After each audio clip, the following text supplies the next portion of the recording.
Добро пожаловать в мой канал.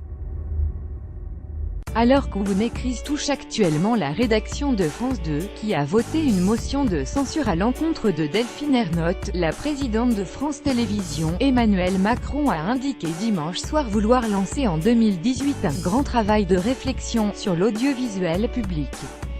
Pour le chef de l'État, les nouveaux usages des téléspectateurs et de meilleures réponses aux missions de service public doivent être pris en compte.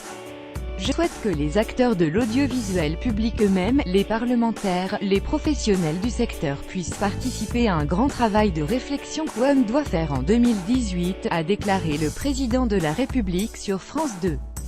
Pour Emmanuel Macron, alors que les usages sont en train de changer, surtout chez les jeunes qui regardent beaucoup moins la télévision, l'audiovisuel public n'a pas suivi ce changement, notre régulation non plus au demeurant. Il y a de l'argent, ESTCE qu'on le met au bon endroit? Interrogé par Laurent Delahousse lors de l'émission Entretien spécial, le président a également estimé que l'audiovisuel public ne répond pas totalement à ses missions de service public, par exemple la formation des jeunes. Il y a des contenus qu'on est dans le droit d'attendre dans l'audiovisuel public, a-t-il martelé. L'audiovisuel public français cesse de très loin, pour l'État, le premier budget de la culture, donc il y a de l'argent, a rappelé Emmanuel Macron. Simplement, ESTCE qu'on le met au bon endroit et ESTCE qu'on a surtout l'organisation collective la plus pertinente, s'est-il interrogé.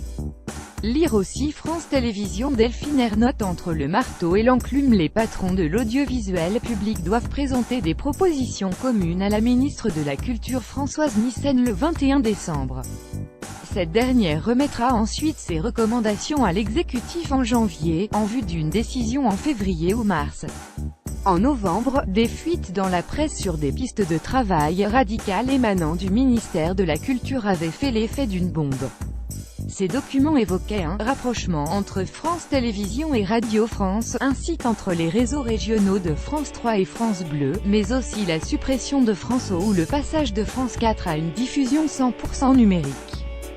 Des propos très sévères d'Emmanuel Macron, rapportés par la presse et démentis par la suite, avaient encore accru la tension. L'audiovisuel public, c'est une honte pour nos concitoyens, c'est une honte en termes de gouvernance, c'est une honte en ce que j'ai pu voir ces dernières semaines de l'attitude des dirigeants, aurait fustigé le chef de l'État.